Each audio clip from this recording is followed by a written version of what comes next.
So I'll try to cover this quickly because I know time's running fast. I wanted to be done before noon anyway. Richard Harrison Carter has never really been studied by our family. We know very little about him, in spite of the fact that he was one of the Mormon Battalion people. The family itself never really has done much about him. There's been some interesting things found out about his family that we're not going to go into today, but we'll try to cover his life. And quite frankly, a lot of his life is just not known because there wasn't anything written much. He's a son of John and Hannah, born in 1820 in Newry. He was raised there. We know his birth because from the original town records, he's the last one on the page there, Richard Harrison. The thing that's interesting about that is that that's an indication that when this record was made, the family had already been all born down to him because they were all listed together. Normally in a birth register, they're listed chronologically. And they're not. I mean, they're chronological here, but I mean, they're not mixed in with all the other families. And so we know this was an after the fact one. What's interesting is William is listed just as William. It's not William Pillsbury, but that's another story. Yeah. I don't know. I didn't find to figure that one out. And I have no idea where the Harrison came from. But they obviously liked it because, you know, they used it. William Henry Harrison, politics? Yeah, I don't know. Like, you know, that has to be probably part of the situation. So from 1820 to 1837, not much was known. Again, we have no pictures of the family from that time period. So that's a typical Maine cabin from that time period I found in a book. And I honestly think that's probably a lot like what the family's home looked like. And the situation with all the stumps around, the cattle running loose. Remember, they're in Newry. This is subsistence living. It wasn't high on the hog kind of living. As the time went on from 1828 to 1833, the family started shrinking rapidly. They shrunk by attrition, better known as marriage. Dominicus got married, William got married, Almira got married to Alvin Tripp. And so, you know, by 1833, when Richard was 12, all that were living at home were Philip. Philip was 21 and he was about ready to vacate and go to Massachusetts, where he could live in civilization. And then there was John Harrison, the one that had survived, Eliza Ann, Richard, and Mary Jane. So there weren't very many kids at home anymore, which meant that John, or Richard, I should say, had a bigger role to play in the family. And so then we know, of course, Hannah gets baptized, the family starts moving away, and ultimately the family moves to Missouri, as we learned in the John story, over in Monroe in the orange colored county there. And that's where they lived. And at that point, once Mary Jane marries, it's just Richard and his parents. So you can imagine that with John being quite a bit older, who was doing most of the farming? It was Richard. He was probably having a pretty rough life because he was the main worker probably on the farm. And so that kind of plays out down the road as he ends up in the Mormon Battalion, I think. And of course, I think, as I mentioned in the John story, I think there was a motivation for Hannah to get them out of Missouri because John was getting towards marriage age. And so they did move to Morley settlement. And it wasn't very long after that John married Hannah Parker. I'm trying to find the, pardon? Richard married Hannah Parker. Richard married Hannah Parker, sorry. Yeah, well, you know what I meant. Trying to find the marriage date. I can't find it. It was like 1841. They moved there in 1841. Within a few months, he married Hannah and started having a family. And there's some discussion on that even. We know for sure about the first two children. Mary Trueworthy, she ends up becoming the polygamous wife to Aaron M. York. Okay, so he marries cousins. I don't know what their relationship was. Niece, I guess, niece and aunt. And then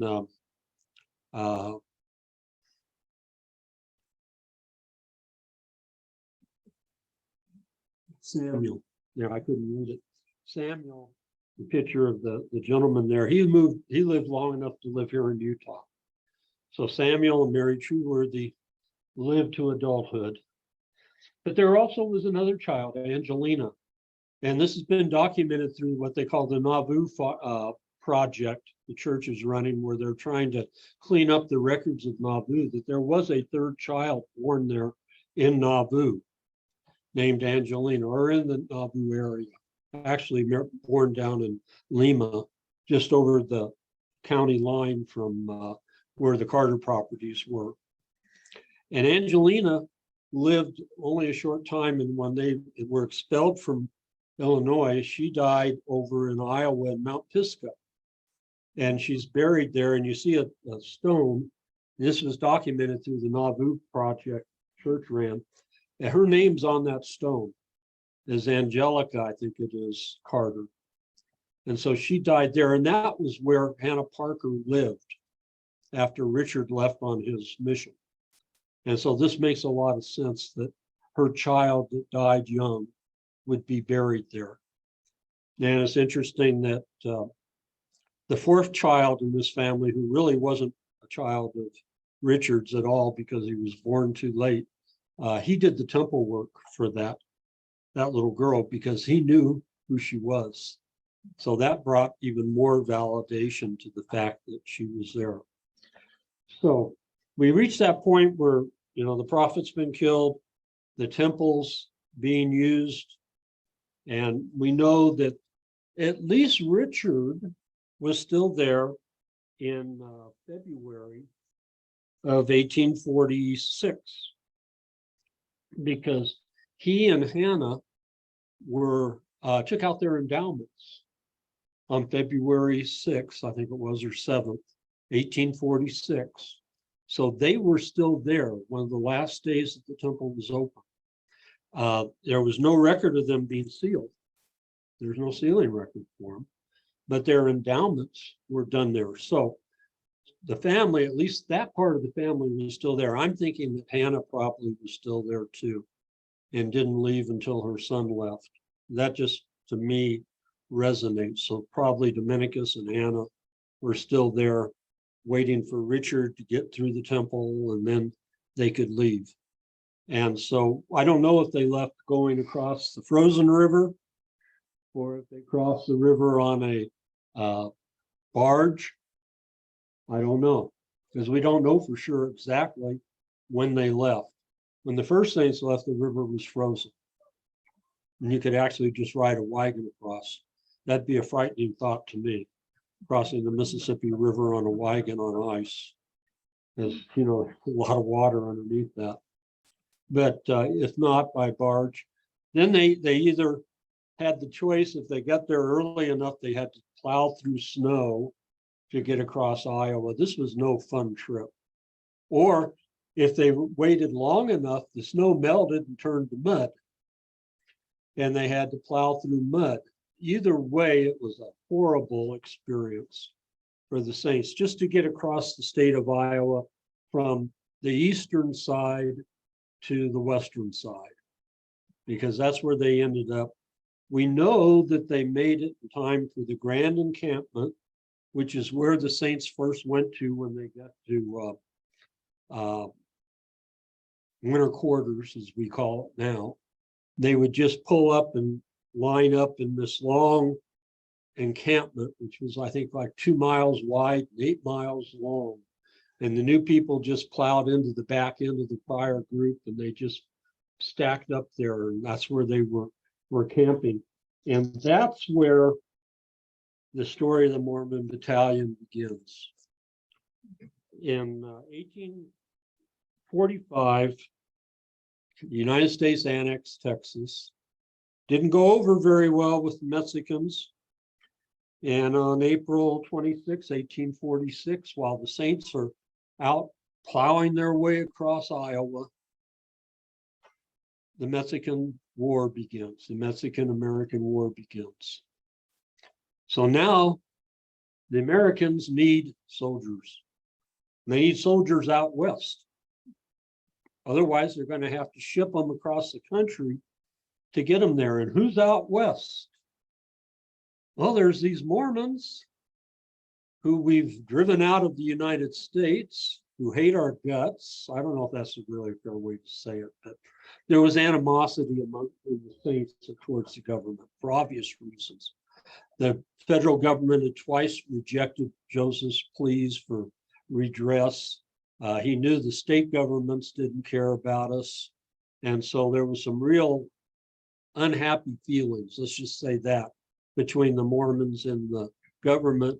And now we've got William Kearney sending out people from the army to recruit soldiers from us.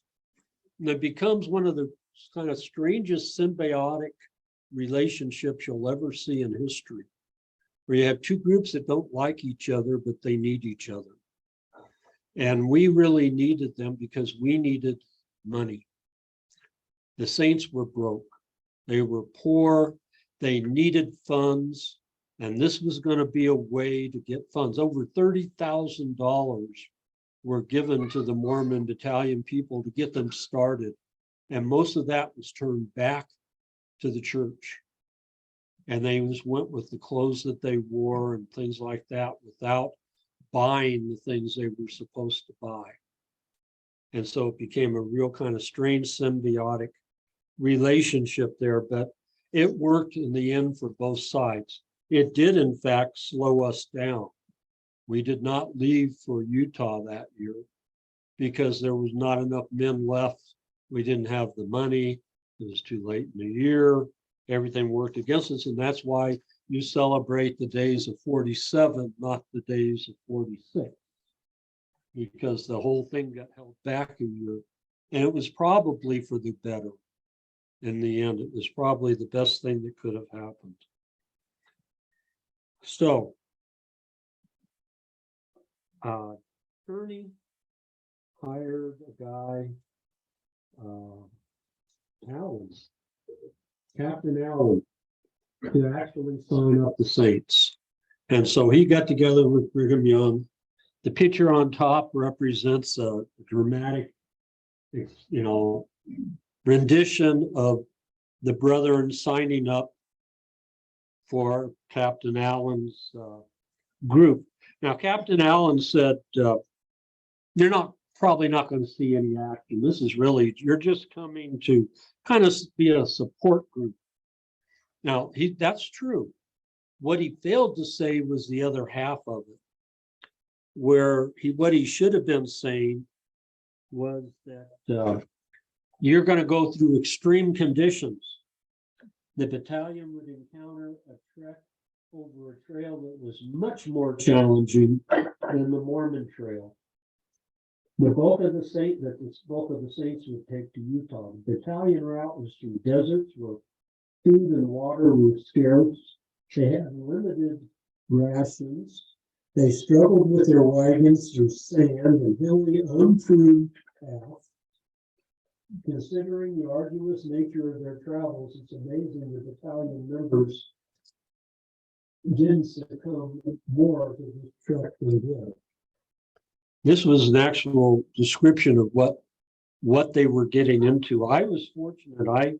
I stumbled upon the Mormon Battalion historian, and he gave me a bunch of background material about the battalion because, you see, Richard Carter is one of the few Mormon battalion people that had no grave, no gravestone. There was no monument for Richard. He was one of only a handful of all those 500 men who had no monument. He's been neglected. He's been forgotten about. And this is what started this whole story. Of course, COVID came along and really caused problems. So anyway, they started recruiting. I think it was the 13th of July. Yeah, 13th of July. So we know John or Richard and the rest of the family made it there by the 13th of July because that's when sign up started.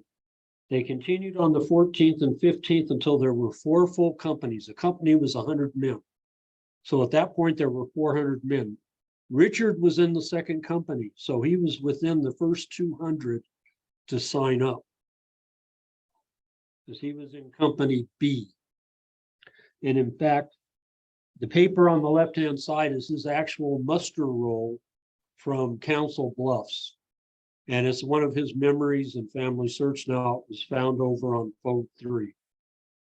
And so it mentions Council Bluffs and his name, the amount of money he was given and everything. The 16th was the formal muster day. So about 4 days down, they had a formal muster day. And on the afternoon of the 16th, they broke camp and they went 5 miles down to a guy's trading post where they started outfitting the group, but they had moved about 5 miles. July 17th and 18th were taken up by outfitting. July 18th happened to be a Saturday, so they threw a dance. You know, kids got to have dances, right? So they had a dance. They called it a ball, a battalion ball.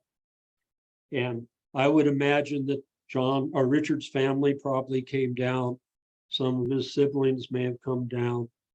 And they had this grand ball, and Brigham Young spoke, President Young spoke, and gave their last charge and blessing, including the promise that lives will be spared and their expedition will result in great good and their names be handed down in honorable remembrance to all generations. The next day was a Sunday. The men were furloughed. Richard Shirley went back up to camp to see his wife. Unfortunately, this would be the last time he'd ever see her. Probably saw his mom, and Dominicus, William, who knows who else he saw.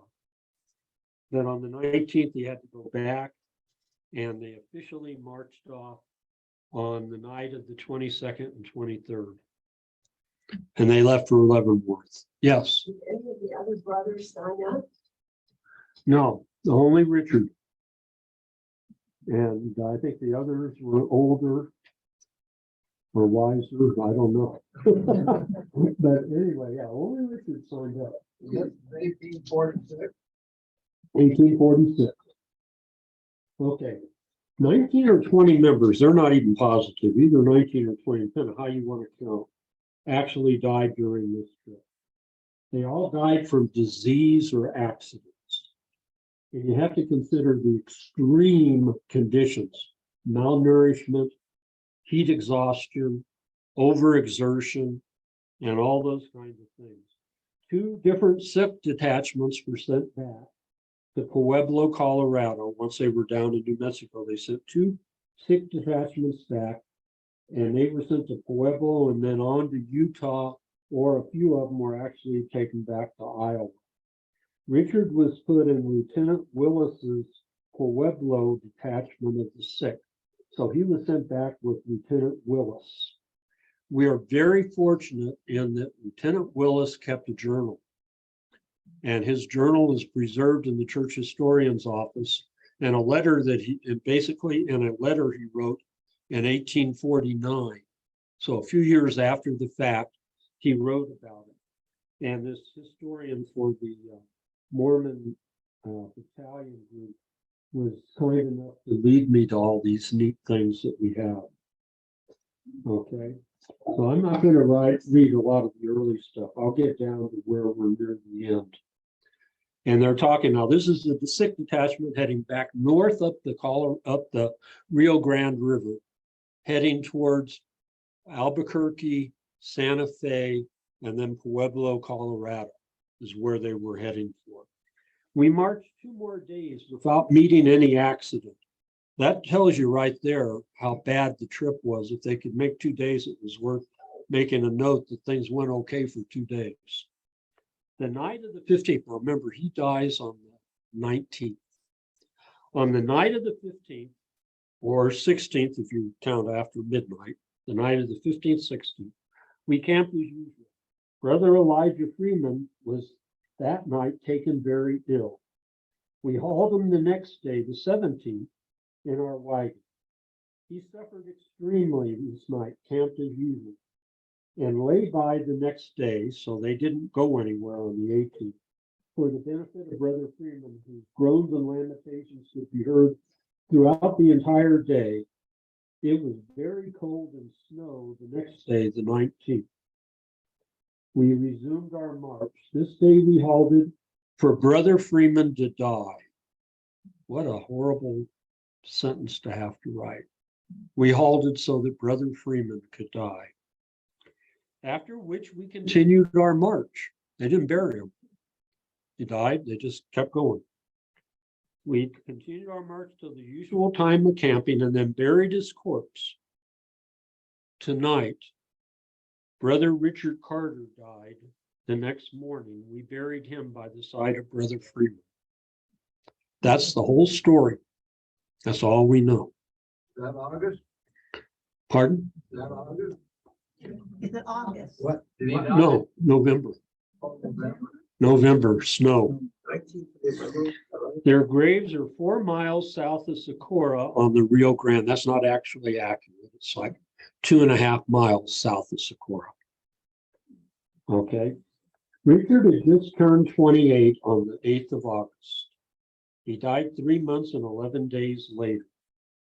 And thus ends a life that ended too quickly. It's fitting to end this short biography with 2 different quotes.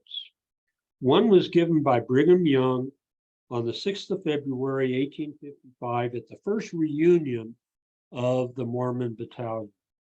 He said, the Mormon Battalion will be held in honorable remembrance to the latest generation, and I will prophesy that the children of these who have been in the army in defense of their country will grow up and bless their fathers for what they did at that time.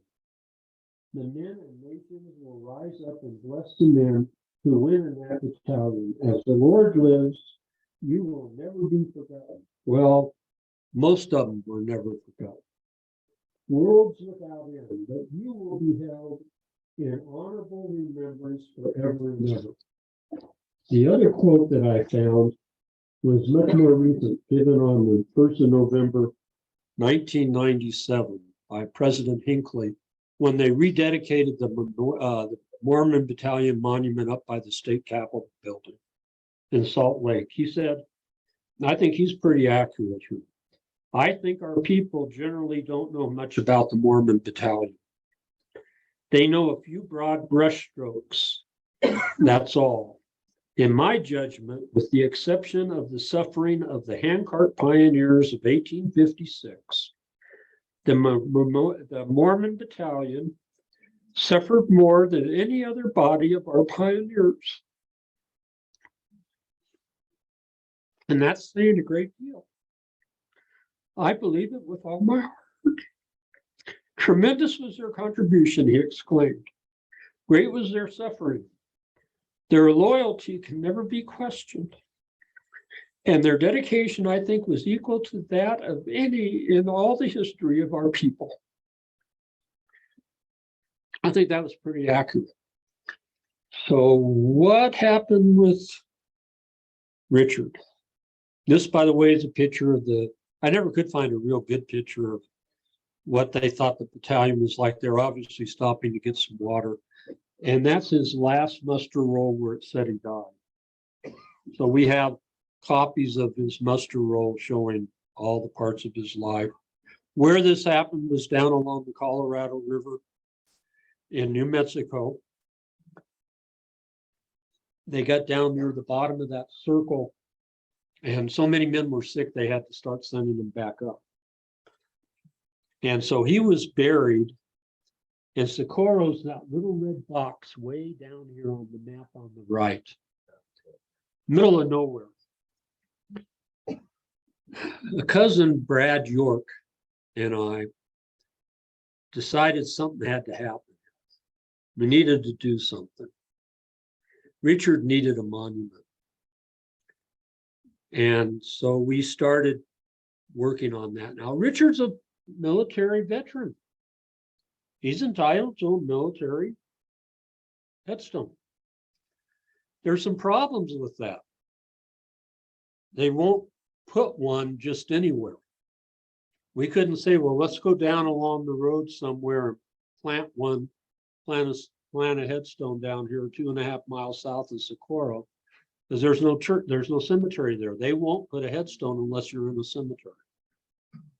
So we had a problem. When we went to Socorro, well, we didn't go to Socorro, but I mean, genealogy wise, we went. This is during COVID, by the way. There was a church there. We never could raise anybody to answer us and tell us. We just didn't really feel right. I was afraid we put the stone near where he actually was buried. Nobody'd ever go down there. You know, we'd end up with a headstone in the middle of nowhere. The family'd never see it.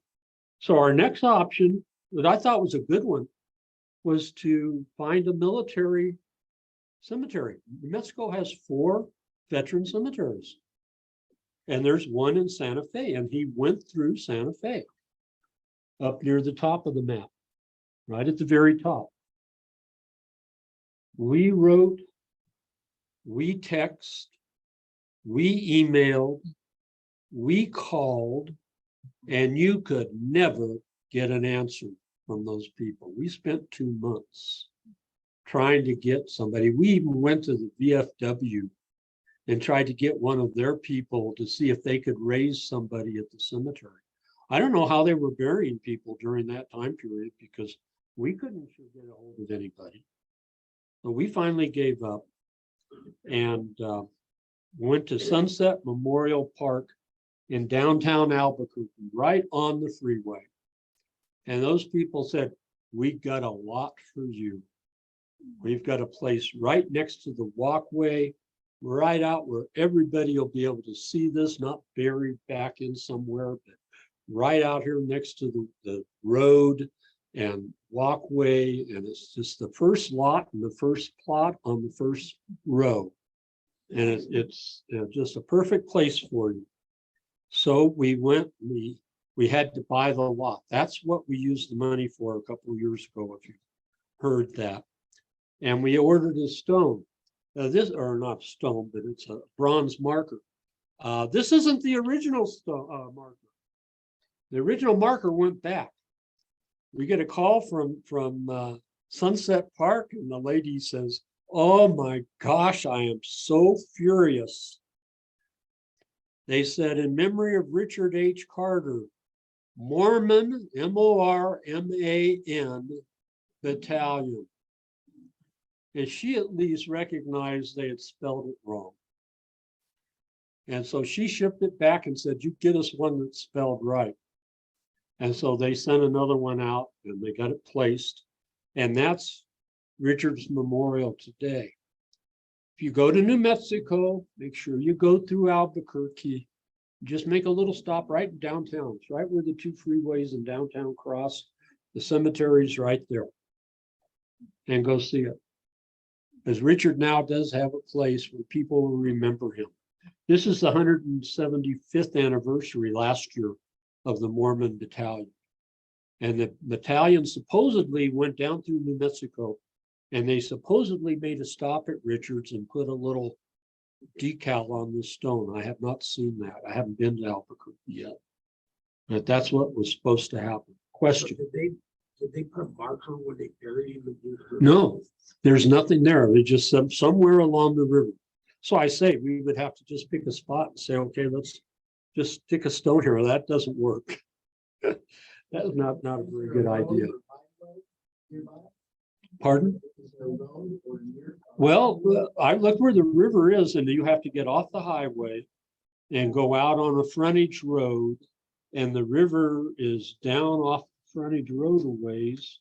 And so who knows how far off the river they buried him. I know they didn't want it too close because if it would flood, it'd wash them away.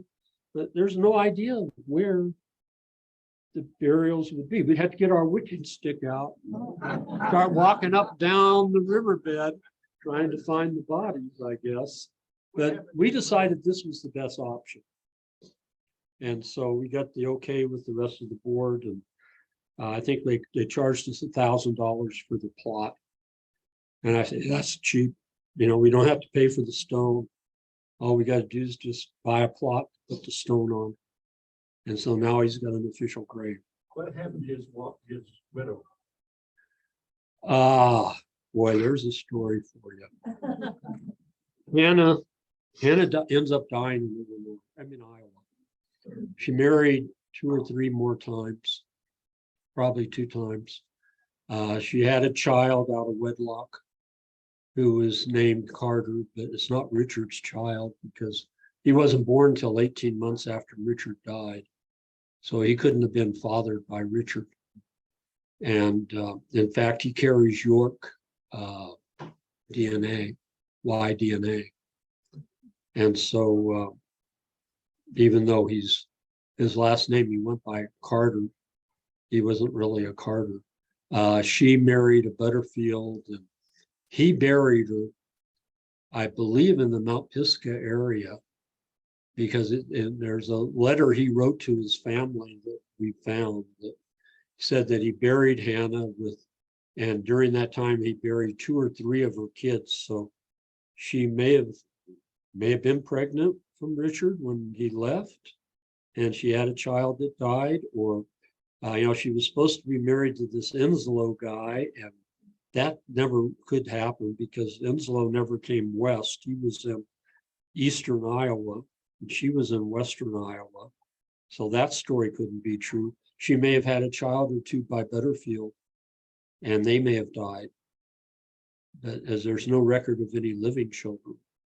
But I believe she's buried either in Mount Pisgah or somewhere in that general area. I'm not sure off the top of my head. I'd have to go look and see what Family Search says. But hers is a sad story, because when she became a widow, she was really up a creek. And I'm sure had a lot of problems, financially and everything else, raising children. And she died of smallpox by 1854, something like that, 52 or 54, she was dead. What was the sickness that took Richard? Pardon? What was the sickness that took Richard? They don't know. I think it's just general worn out, exhaustion. And they never said. It just said that he took sick and died. And there's nothing written about details. Pardon? Yeah, and that's what you would figure. The extreme conditions, the lack of food, working too hard, all those things, I'm sure contributed to all the deaths. They had some of that. There was also supposedly stories that they were treated with quinine or something that was in excessive amounts, but that's been disproven.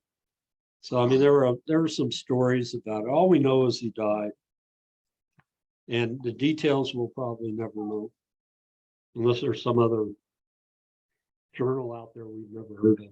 So I'll hand back to you. This is not about Richard, but his mother, Hannah. After her husband John died, did she eventually marry Isaac Mormon? No, she lived with Benjamin, with Dominicus the rest of her life. And but what is interesting, we never knew when she died until just recently. I went to the last time we went to Roots Tech, so it's been like 3 or 4 years ago now. A person contacted me, a Morley contacted me, because I have my name over everything, in Family Search. And they said, I got an news article you might be interested in. And it was Hannah's It was a death notice of Hannah's, and it was written by